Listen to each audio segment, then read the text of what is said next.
Assalamualaikum warahmatullahi wabarakatuh. Kami dari kelompok sektor pertambangan yang terdiri dari Syifa Anisatul Mawaliyah, Fauziah Gita Cahyani, dan Musrifah Handayani. Dalam video ini kami akan melakukan analisis valuasi saham menggunakan metode discount cash flow terhadap perusahaan HRTA dan dua perusahaan pesaingnya yaitu ANTM dan UNTR.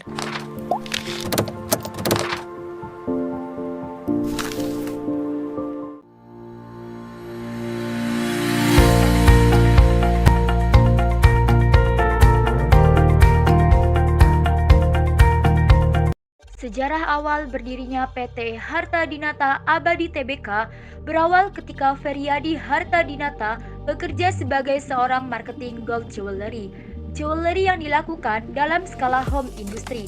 Feryadi Harta Dinata yang mengawali bidang usaha perhiasan emas.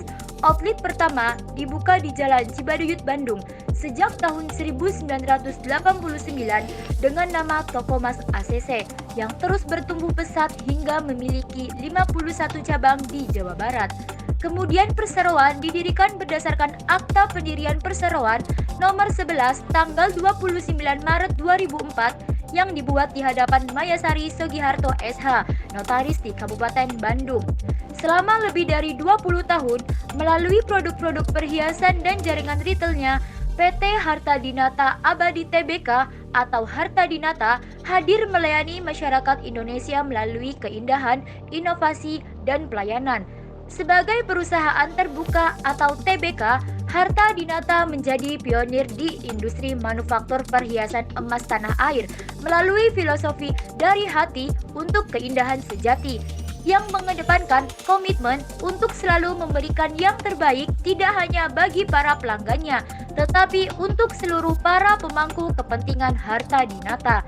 Melalui konsep bisnis yang terintegrasi, Harta Dinata membangun keunggulan bersaingnya melalui 4 pabrik yang menghasilkan produk perhiasan berkualitas dan jaringan distribusi yang mencakup pasar domestik melalui jaringan grosir, toko-toko emas, waralaba, dan jaringan retail toko Harta Dinata sendiri.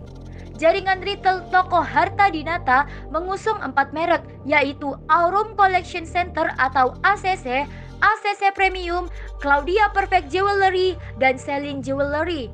Perusahaan produsen dan penyedia perhiasan emas PT Harta Dinata Abadi Tbk atau HRTA resmi mencatatkan sahamnya di Bursa Efek Indonesia atau BEI pada Rabu 21 Juni 2017.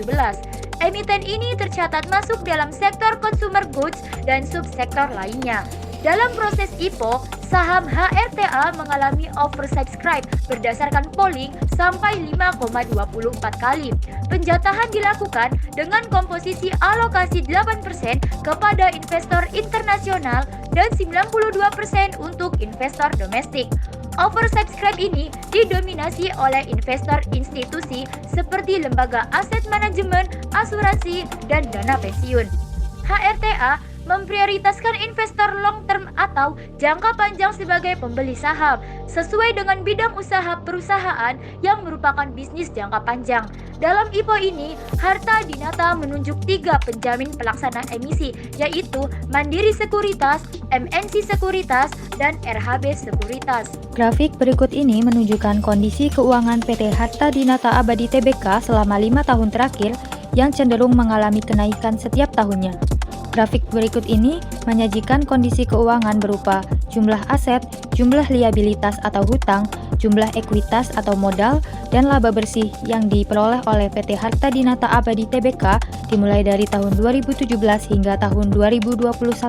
Pada tahun 2017, jumlah aset yang dimiliki oleh PT Harta Dinata Abadi Tbk adalah sebesar 1,42 triliun dan jumlah hutang sebanyak 421,93 miliar dengan jumlah modal sebanyak 996,52 miliar dan laba bersih yang diperoleh selama tahun 2017 adalah sebanyak 110,30 miliar.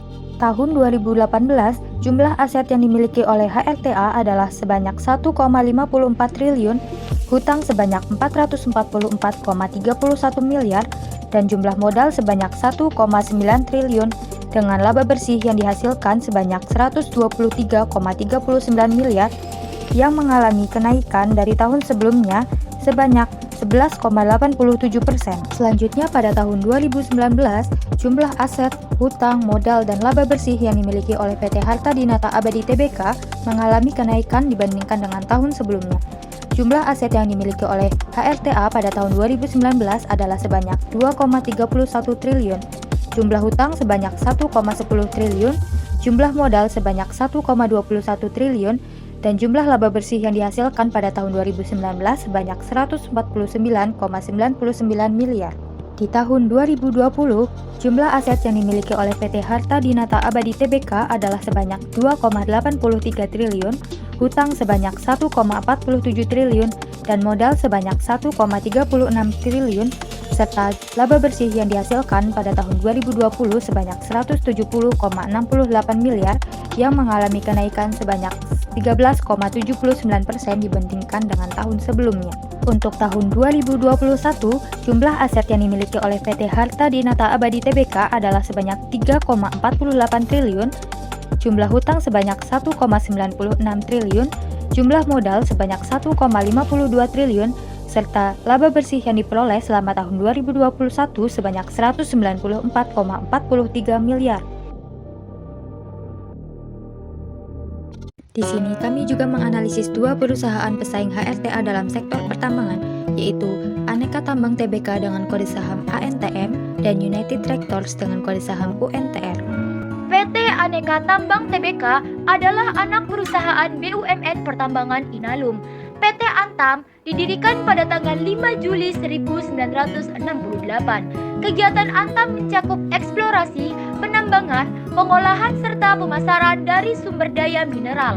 Antam merupakan perusahaan pertambangan yang terdiversifikasi dan terintegrasi secara vertikal dan berorientasi ekspor.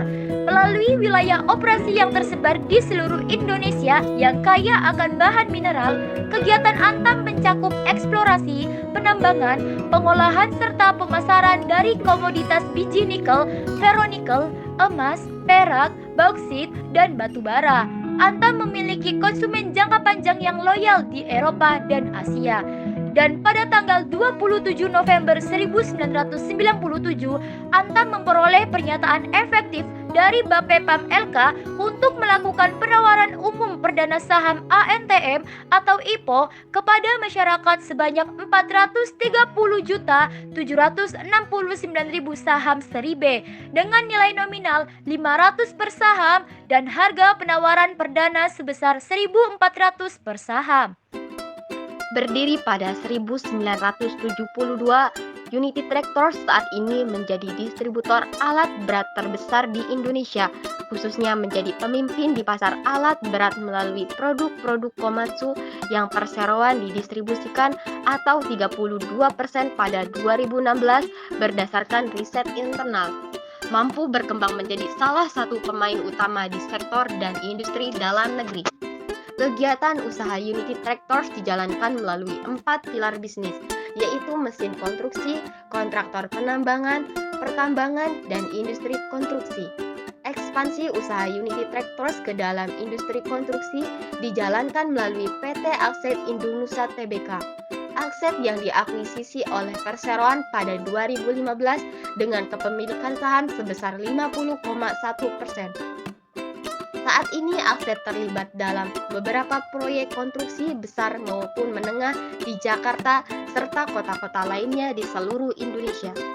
United Tractors merupakan anak usaha dari PT Astra International Tbk. Astra salah satu grup usaha terbesar dan terkemuka di Indonesia dengan jaringan layanan menjangkau berbagai industri dan sektor. Dari proses pencatatan saham United Tractors di Bursa Efek Indonesia atau dahulu Bursa Efek Jakarta dan Bursa Efek Surabaya pada 19 September 1989 hingga kini Astra memiliki 59,5% saham United Tractors dengan sisa saham dimiliki oleh publik. Berikut adalah perhitungan dari analisis valuasi saham HRTA dengan menggunakan metode discount cash flow. Langkah pertama adalah mencari data earning per share atau EPS tahun 2021 dan tahun 2022. di mana pada tahun 2021 EPS dari kuartal 1 sampai dengan kuartal 4 jumlahnya yaitu 41. Sedangkan pada tahun 2022 EPS dari kuartal 1 sampai dengan kuartal 4 jumlahnya yaitu 34,4. Langkah kedua adalah mencari data dividen per share atau DPS, price atau harga, dan earning per share atau EPS dari tahun 2013 sampai dengan tahun 2022. Kemudian menghitung price earning ratio atau PER 5 tahun terakhir dari tahun 2018 sampai dengan tahun 2022. Adapun caranya yaitu price dibagi dengan earning per share sehingga diperoleh price earning ratio pada tahun 2018 sebesar 10,30, tahun 2019 sebesar 7,86, tahun 2020 sebesar 6,75, tahun 2021 sebesar 6,10, dan terakhir tahun 2022 sebesar 6,16. Langkah ketiga adalah mencari dividen payout ratio atau DPR 5 tahun terakhir, yaitu tahun 2018 sampai dengan tahun 2021. Caranya yaitu membagi DPS dengan EPS sehingga diperoleh dividen payout ratio pada tahun 2018 sebesar 0,2240, tahun 2019 sebesar 0,2149, tahun 2020 sebesar 0,2159, dan pada tahun 2021 sebesar 0,1951. Untuk mencari future value EPS atau earning per share growth dengan cara EPS timing 1 dikalikan dengan present value 1 plus growth, maka diperoleh future value EPS pada tahun 2032 sebesar 139,10.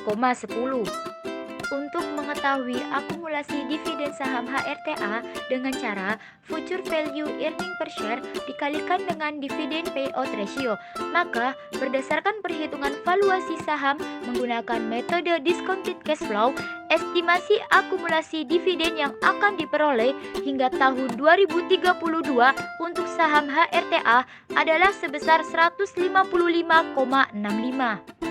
Selanjutnya, untuk mencari nilai future value dari HRTA adalah dengan mengalikan nilai future value EPS selama 10 tahun terakhir sebesar 139,10 dikalikan dengan nilai PER terendah sebesar 6,09, didapat hasil future value HRTA adalah sebesar 847,12. Menghitung future value total dari HRTA adalah dengan mengalihkan future value price yang sebelumnya telah didapat sebesar 847,12 dikalikan dengan akumulasi dividen selama 10 tahun terakhir sebesar 155,63. Dari hasil pengalihan tersebut akan didapat nilai future value total HRTA sebesar Rp1.275. Data tersebut akan dipakai untuk mencari present value dari HRTA. Caranya yaitu dengan membagi future value sebesar Rp1.275 dibagi dengan 1,1014 pangkat 10. Didapat hasil dari present value HRTA sebesar Rp381,85. Untuk mencari nilai margin of safety dari tiap-tiap emiten, terutama untuk HRTA, kita dapat melakukannya dengan membagi intrinsic value dikurangi price dibagi intrinsic value dikali 100%. Dari tabel berikut, sudah didapat margin of safety dari tiap-tiap perusahaan dengan margin of safety ANTM sebesar minus 30,93%, HRTA sebesar 46,57%, dan UNTR sebesar minus 181,90%. Berdasarkan perhitungan margin of safety antara harga saham terhadap harga wajar perusahaan, emiten HRTA menunjukkan margin of safety sebesar 46,57%. Berdasarkan hasil perhitungan tersebut, dapat disimpulkan bahwa saham perusahaan HRTA saat ini berada dalam kondisi undervalue. Keputusan investasi yang dapat diambil terhadap valuasi saham perusahaan HRTA adalah layak untuk diinvestasikan. Hal ini dikarenakan harga pasar saham perusahaan memiliki nilai margin of safety di atas dari 30%. Sedangkan untuk dua perusahaan pesaingnya yaitu ANTM dan UNTR, keduanya tidak layak untuk diinvestasikan karena nilai margin of safety yang di bawah dari 30%. Sekian video analisis valuasi saham menggunakan metode diskon cash flow dari kelompok sektor pertambangan. Terima kasih. Wassalamualaikum warahmatullahi wabarakatuh.